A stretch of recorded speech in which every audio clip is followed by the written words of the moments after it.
Bienvenue dans cette nouvelle édition de l'actualité sur Africa 24. Voici les titres. Le président équato-guinéen Théodore Obiang Nguema Basogo, honoré par l'Université Polytechnique Internationale Obiang Nguema du Bénin. Il a reçu le prix honoris causa. Pour en parler, nous recevons dans ce journal le président fondateur de cette prestigieuse université, M. Valère Glélé. Le président Théodore Obiang Nguema Basogo a reçu le 27 octobre dernier au Bénin le titre de docteur honoris causa de l'Université Polytechnique Internationale Obiang Nguema du Bénin, une distinction qui vient saluer l'engagement du chef de l'État équato-guinéen dans les domaines économiques et sociaux, notamment au niveau sous-régional. Viviane Forson. L'Université Polytechnique Internationale du Bénin pour une vision originale de la formation sur le continent. La célèbre université de la place de l'Étoile Rouge à Cotonou a été mise en lumière cette année à l'occasion de la remise du titre de docteur honoris causa du président Théodore Obiang Nguema Basogo. C'était le 27 octobre dernier, un titre remis en reconnaissance des efforts du chef de l'État équato-guinéen pour toutes les actions entreprises ces dernières années dans le domaine des sciences économiques et sociales, notamment avec le prix Guinée équatoriale UNESCO remis en juillet 2012. Et depuis 20 ans, l'Université Polytechnique du Bénin fait partie des premières universités privée du pays. Elle a depuis formé plus de 10 000 diplômés des métiers de la comptabilité, de la gestion et du management. Un modèle pour le reste du continent. Le président Théodore Obiang Nguema Basogo n'a pas manqué de rappeler son attachement aux valeurs éducatives. Les réalités les plus visibles de cette évolution positive se manifestent particulièrement dans le domaine universitaire. Tout d'abord, 277 professionnels universitaires ont reçu leur diplôme et j'en suis particulièrement fier en tant que président. En Guinée équatoriale, l'éducation est devenue un secteur prioritaire depuis 2007. Orientée vers la culture de l'excellence, l'Université Polytechnique Internationale du Bénin entend poursuivre cette reconnaissance des hommes qui font l'Afrique, un partenariat gagnant-gagnant entre les deux pays du continent. Pour en parler, nous recevons sur ce plateau Valère Glélé, président fondateur de l'Université Polytechnique Internationale Obiang Nguema du Bénin. Bienvenue. Bienvenue. Nous venons de le voir, votre université a décerné le prix honoris causa au président équato-guinéen Théodore Obiang Nguema Basogo. Qu'est-ce qui a vraiment motivé cette distinction décernée au président?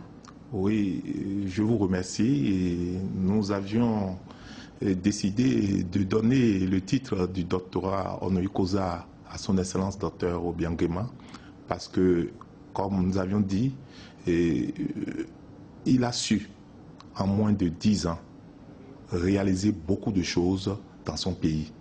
Qui connaît la Guinée équatoriale il y a de cela 10 ans et qui voit la Guinée équatoriale d'aujourd'hui, on verra que vraiment il a contribué au développement économique et social de son pays. Mais nous ne sommes pas arrêtés seulement à ce niveau parce qu'un an d'exercice qu'il a su présider l'Afrique, pour l'Union africaine, nous avions remarqué qu'il a pu faire beaucoup de choses pour l'Afrique. Et dans ce sens, nous voulons faire non seulement lui donner le titre honorifique du doctorat honoris causa, nous avions constaté qu'à l'instar des hommes d'État occidentaux, nos dirigeants donnent les noms des hommes d'État occidentaux aux ponts, aux monuments, aux voies, aux différentes avenues. Mais pourquoi pas aux dignes fils d'Afrique? Pourquoi ces panafricains? Et c'est pour cela que nous avons décidé d'aller plus loin, de porter, d'associer son nom à notre université. Et cette université s'appelle dorénavant. Je reviendrai là-dessus. Mais que récompense ce prix alors? C'est un homme, un pays, une valeur? Qu'est-ce que c'est exactement ce prix? Ce prix, c'est bien sûr un mérite d'un homme, d'un digne fils d'Afrique qui, en moins de 10 ans, nous avons vu des pays qui ont eu cette manne pétrolière et qui n'ont pas su profiter de cette manne pétrolière. Mais il a su, par ses fonds revenus bien sûr au niveau du pétrole, il a su développer la Guinée équatoriale, comme je viens de dire tantôt, en moins de 10 ans. Ça, c'est un premier point.